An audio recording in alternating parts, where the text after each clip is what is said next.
היי, כאן אסף, המנהל החינוכי של עמותת פטריציו פאולטי בישראל, והיום, רגע לפני החופש הגדול, רצינו לשתף אתכם בכמה טיפים פשוטים ברוח החינוך לאלף השלישי, שיכולים להפוך את החופש הגדול לזמן של צמיחה.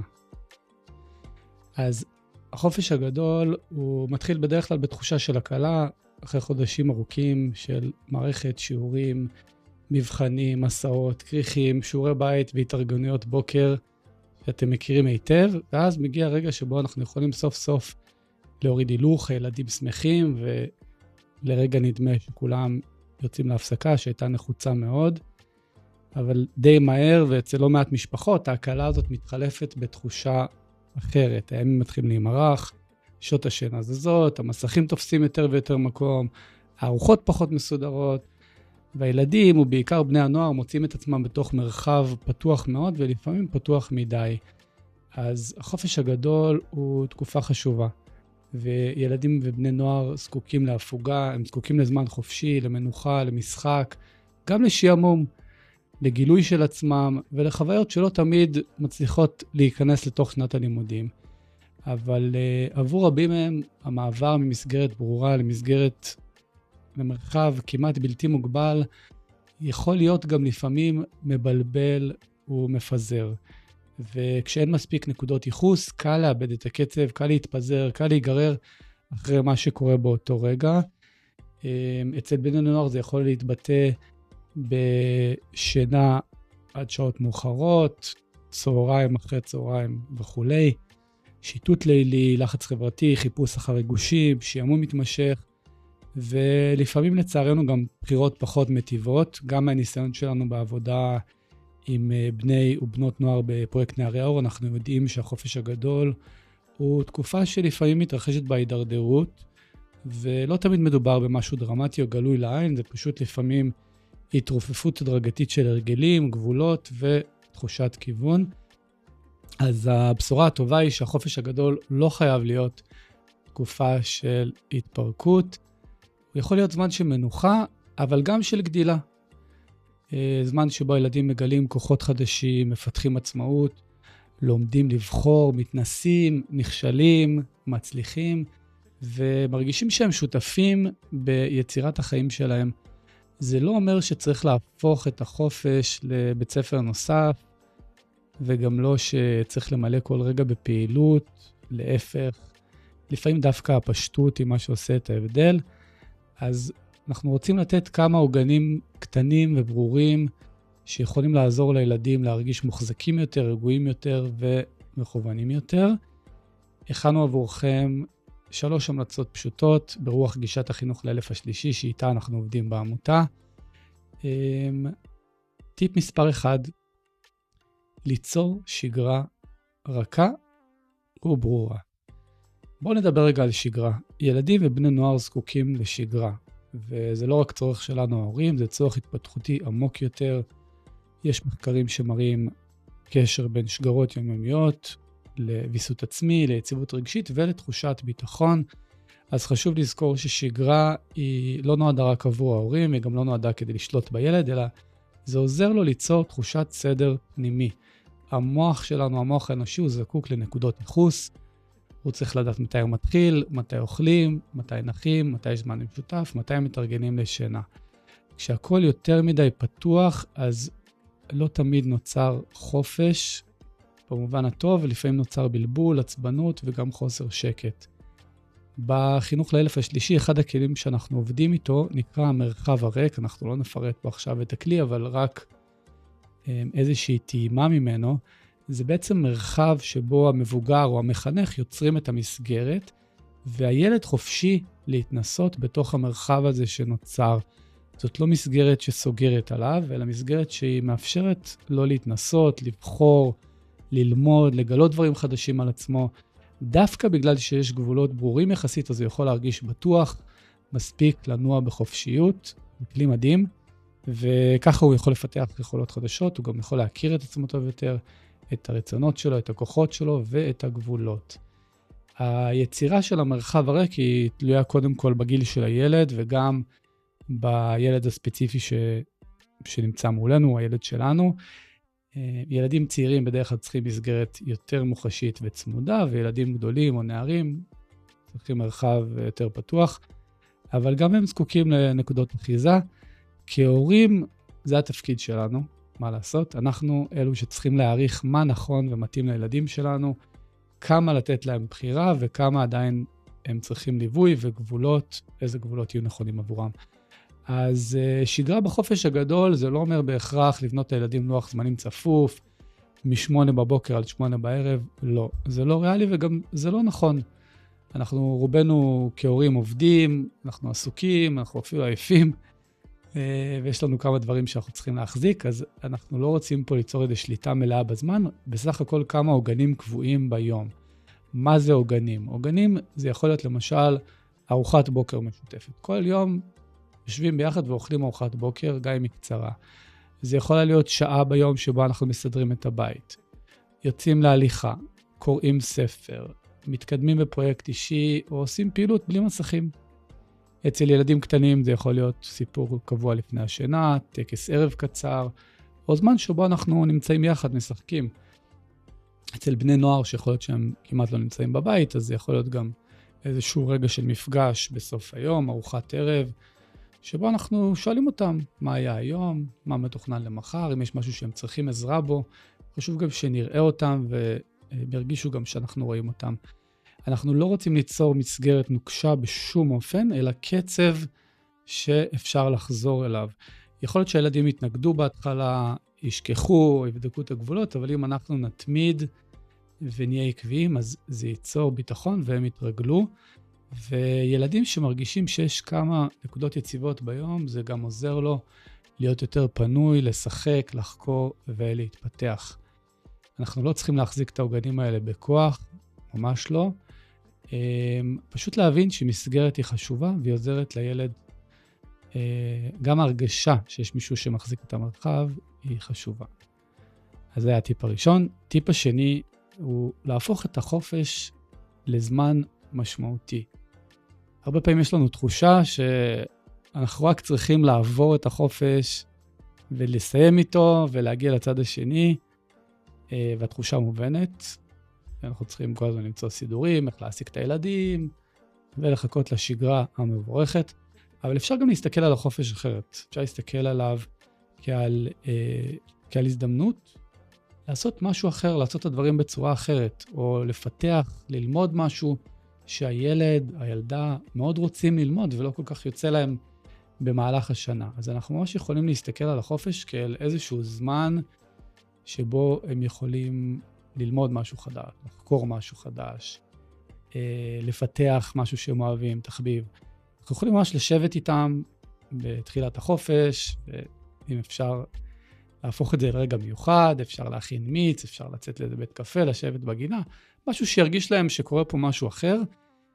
חשוב שנבחר זמן שבו אנחנו פנויים, נשים את הטלפון בצד, בלי לחץ, בלי הסחות דעת, ורצוי גם יש לנו כמה ילדים לשבת בכל פעם עם ילד אחר בנפרד, כדי שהם יקבלו את מלוא תשומת הלב. ואז אפשר לשאול אותם שאלות פשוטות. מה היית רוצה ללמוד? מה מסקרן אותך? איזה דבר תמיד רצית לעשות ולא היה לך זמן? איזה פרויקט מיוחד בא לך לעשות הקיץ? ואתם תופתעו מזה שילדים אוהבים ללמוד ורוצים ללמוד. עכשיו, זה יכול להיות כל דבר, זה יכול להיות חקר החלל והכנה של מודל של מערכת השמש. זה יכול להיות כתיבה של סיפור או אפילו ספר. זה יכול להיות ללמוד מתכונים חדשים לילדים שאוהבים לבשל או אפיית עוגות, או להקים גינת ירה קטנה או כמה עציצים במרפסת. זה יכול להיות לשפר את הנגינה בגיטרה או בכלל להתחיל מאפס לנגן, לצלם סרטון, לבנות דגם, לעצב את החדר, להתחיל ספורט חדש. כל דבר שמעורר בילד שלכם סקרנות והתלהבות הוא טוב, אוקיי? וגם חשוב לתת לילד לבחור, מאוד חשוב לבחור. זאת גם יכולת שאנחנו רוצים ללמד את הילדים לבחור. פה נכנס התפקיד שלנו, בתור המבוגרים חשוב שנעזור לילדים לבחור משהו ריאלי. כן, אם זה משהו שהוא גדול מדי או לא באמת מתאים לתקופה של החופש הגדול, אז אנחנו יכולים לעזור להם לחשוב על משהו בכיוון, או צעד, או מטרת ביניים. אם זה ילד קטן, אז עדיף להתחיל בפרויקט קצר, שהוא לא של כל החופש הגדול, כדי שהם יוכלו לחוות גם את ההצלחה ואת הרגע C הזה. אז זה יכול להיות פרויקט של שבוע, 10 ימים, ואז אפשר עוד אחד. וכשהם מצליחים, הם מקבלים אנרגיה להתחיל משהו חדש.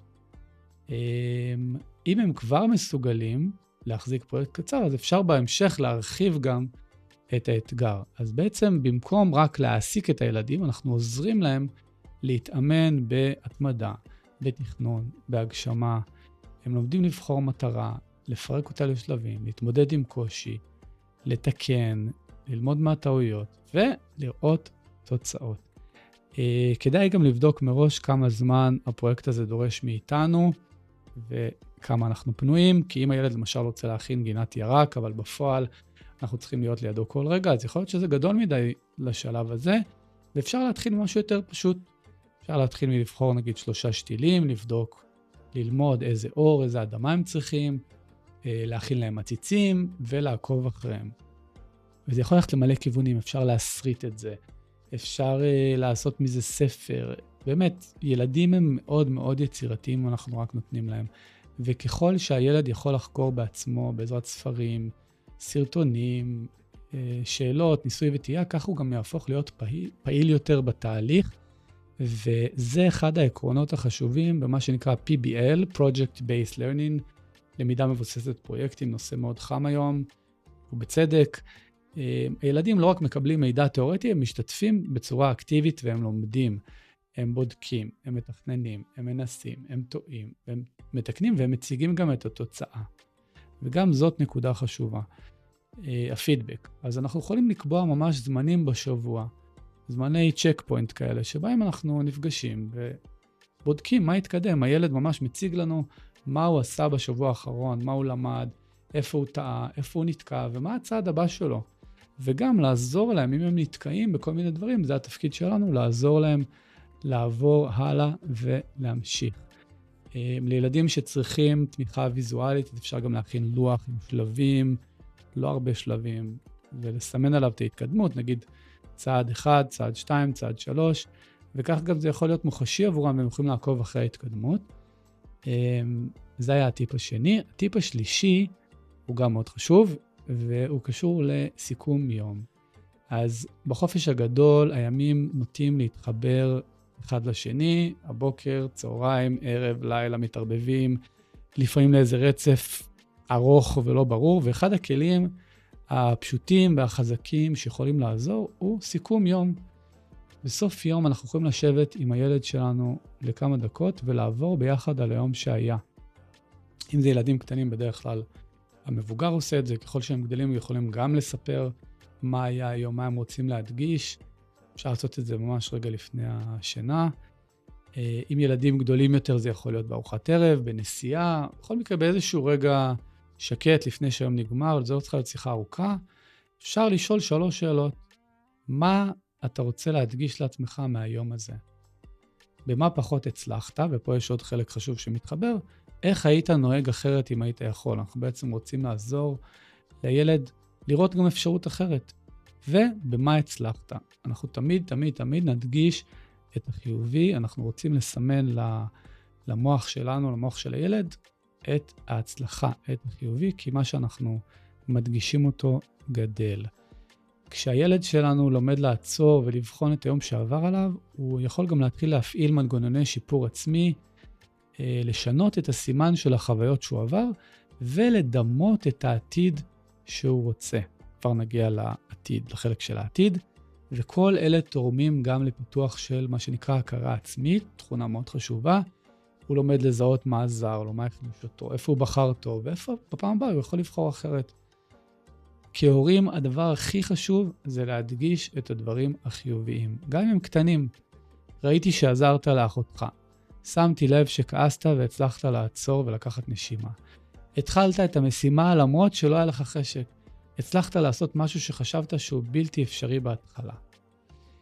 ככה גם הילד לומד לראות את ההצלחות שלו, את הכוחות שלו, ולא רק את הטעויות, וזה חשוב כי המוח האנושי, יש את מה שנקרא הטיית השליליות, והוא נוטה באופן טבעי לראות הרבה פעמים את מה שלא עובד, את מה שלא הצליח, ולהדגיש אותו. אז אנחנו רוצים להדגיש את החיובי, את מה שהצליח, וכך הילד יכול להתחיל לבנות בתוכו תחושת מסוגלות. אני יכול לבחור, אני יכול לנסות שוב, אני יכול להשתנות. ואחרי שסיימנו לסכם את היום שהיה, אנחנו יכולים לעבור לתכנון של מחר. איזה דברים חשובים יקרו מחר? מה מתוכנן? מה אתה רוצה שיקרה? המעבר הזה מסיכום של היום למה הולך להיות מחר, הוא גם עוזר לילד לבנות רצף פנימי, בעצם לא גולש מיום ליום, אלא מתחיל להרגיש גם שותף ביצירה של החיים שלו. אז לסיכום, החופש הגדול, נתנו פה 3 טיפים, אני מקווה שהם היו מועילים, אם כן תכתבו לנו, נשמח לשמוע מכם. החופש הגדול הוא לא חייב להיות מושלם, זה בסדר, כנראה שיהיו ימים מבולגנים, כנראה שיהיו יותר מסכים מהרגיל, וגם שיהיו ויכוחים, שיעמום ועייפות, זה חלק מהחיים וזה חלק מהחופש. אבל בתוך זה יש כמה עוגנים פשוטים שבאמת יכולים לעשות הבדל. דיברנו עליהם, שגרה, פרויקט משמעותי ומלא וסיכום בסוף יום. חשוב שגם נזכור שחינוך הוא לא קורה רק בכיתה, הוא קורה בכל אינטראקציה שיש לנו עם הילד, בכל פעם שאנחנו עוזרים לו לפגוש את עצמו, להכיר את הכוחות שלו, להתמודד עם קשיים, לבחור מה הוא רוצה ולהרגיש מסוגל. אנחנו לא צריכים לנהל לילדים שלנו את החופש ברמה של ניהול מיקרו-מנג'מנט, ממש לא. וגם לא להציל אותם מכל רגע של שעמום או קושי, אבל אנחנו כן יכולים ליצור עבורם מרחב שיש בו מספיק חופש כדי להתנסות, ומספיק עוגנים כדי שהם לא ילכו לאיבוד. בתוך המרחב הזה, החופש הגדול יכול להפוך מתקופה שאנחנו מרגישים שאנחנו רק מחכים שהיא תיגמר, לזמן שבו הילדים שלנו ובני הנוער לומדים להכיר את עצמם, להתפתח ולגדול. זהו, שיהיה חופש נעים ומוצלח ומשמעותי. תודה רבה.